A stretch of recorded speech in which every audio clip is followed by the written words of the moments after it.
อยู่ทงให้ส่งหน้าพี่น้องเอ้ยฝนกับตกแห้งฝนกับตกแห้งตกหน่อยนึงพอดีมีแต่ลมหมักม่วงคอยก็ล้นเบิดหมักม่วงมันเนี่ยอยู่ให้อยู่หน้าก็เก็บหมักม่วงกินกับข้าวนี่แหละสิบ่มีอย่างหลายอีกดอกเก็บหมักม่วงล้มม่วงล้นพี่น้องเอ้ยเก็บหมักม่วงทงให้ทงหน้า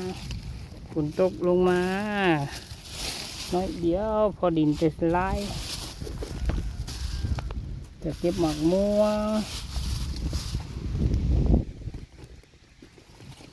งกันใหญ่ต้นใหญ่มันหมากยังใหญ่อยู่หมากยังงามอยู่ได้พี่น้องเอ้ย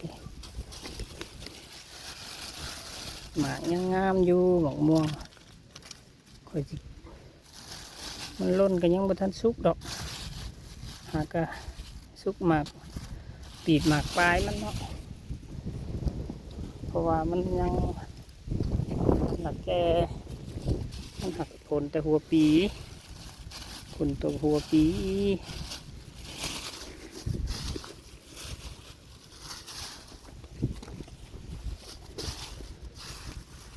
เก็บหมากม่วงมันเลยสุกหมากมันบ่สมบูรณ์ปานใดนะมันจังล้นเนาะหมากสมบูรณ์ก็สิบ่ล้นดอก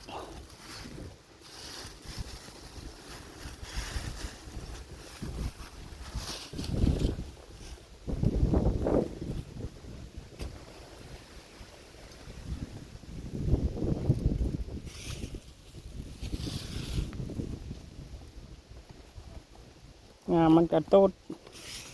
งามมันกระโตด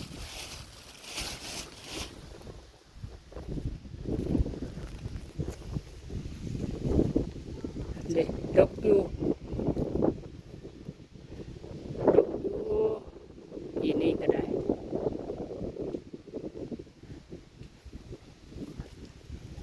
กินกับข้าวแล้วได้คอยได้หมักม่วงซุปกันแล้วล่ะภาษาบ้านนอกออกหน้าได้หมักม่วงกันแล้วไหว้เข่ากันแล้ว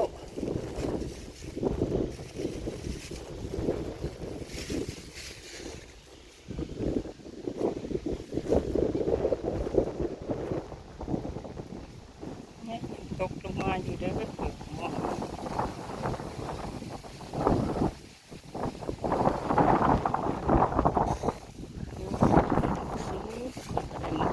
เขาอยู่ได้ว่ามาลากันดิ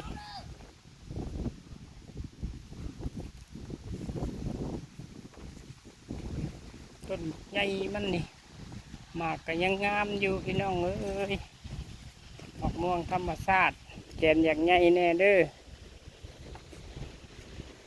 บ่แม่นหมากม่วงพันแต่ก็บ่ดกปานใดงานนี่ก็บ่เป็นซ้ำเด้เบิ่งพี่น้องงานนี้บ่เป็นเด้อ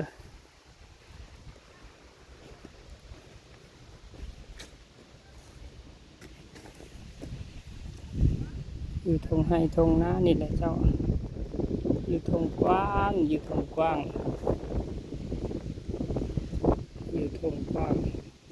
โอ้เครื่องเรืองอ่างล่ามได้งานนี้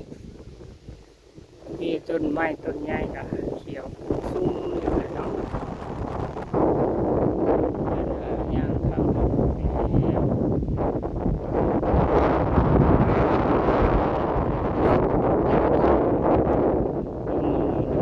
ลมมาหน่อยนึงก็คุเนาะได้ลายเติบมองคอยกันเนาะเอามาล้างบาดนี้มะม่วงเขาก็เก็บมาก็ได้ล้างไว้บ่มเอาบ่มป้าไว้ประมาณอยู่2-3 มื้อมันก็สิพอกินสิสุกละบาดนี่สุกแล้วก็สิหอมมะม่วงไข่หักเสียแต่มันแตกเนาะได้หลายเติบอยู่เนาะเจ้าเนาะ ล่างแล้วก็คัดหมากแตกไว้ตั้งหากหมากแตกก็ไว้วักหมากแตกหมากแตกก็ไว้บ่มไว้วักหมากแตกหมากบ่แตกก็ไว้วักหมากบ่แตกเวลาไว้3 มื้อมันสิหอมกุ้มขึ้นแล้วบาดดอกม่วงนี่ทั้งหอมทั้งหวานได้นี่สบายอยู่บ้านนอกก็ได้ของกินบ่ต้องหาหรูหราปานใดก็ได้เนาะเจ้า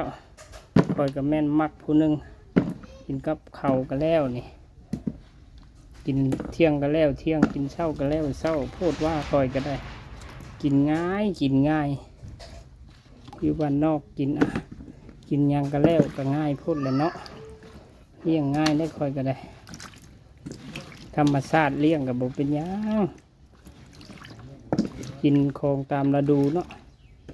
กินหมักม่วงกับข้าวก็แล้วก็ต้องหาหยังหรูหราชีวิตบ้านแตกก็ไว้แตกนี่ซ้ำนี่แตกซ้ำนี่หมากแตกซ้ำนี่หมากทั่วไปก็ต้องเลือกหาหมากแตกเก็บไปไว้ซ้ำนึงต่างหากหมากแตกนั่นหมากแตกก็ไปไว้ซ้ำนึงหมากบ่แตกก็ไว้ซ้ำนึงนะจ๊ะบัดมันสุกมันสิได้เปื่อยเยื่อยใส่กันเนาะถ้าเราบ่เลือกนะสิได้เลือกล่างอีกคันซองมันบ่ได้เด้อก็ต้องเลือกแต่มือผมอิดนี้เก็บหมากแตกไว้วักแตก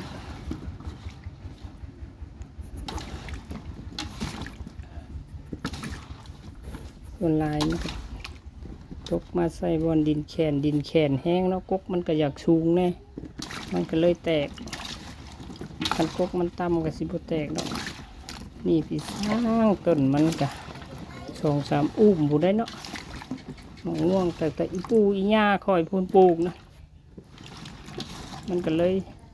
ต้นใหญ่อายุมันหลายปีเนาะปูอีหญ้าเพิ่นปลูกไว้ผู้ใดเคยอยู่ทงนาทงนี้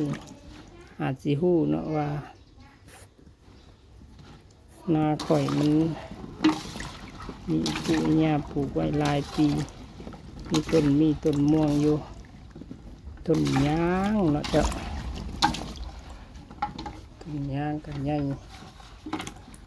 ต้นม่วงก็ใหญ่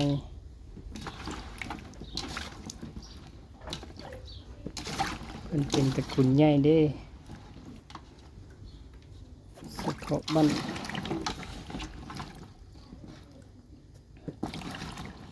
ก็เกิดมากก็เลยเห็นต้นม่วงนี่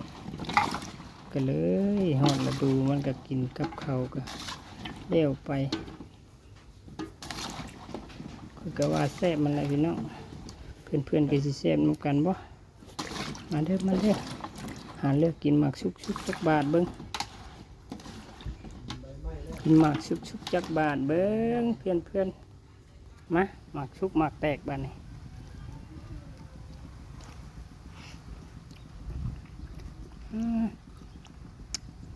หมากชุกหมากแตกเนี่ย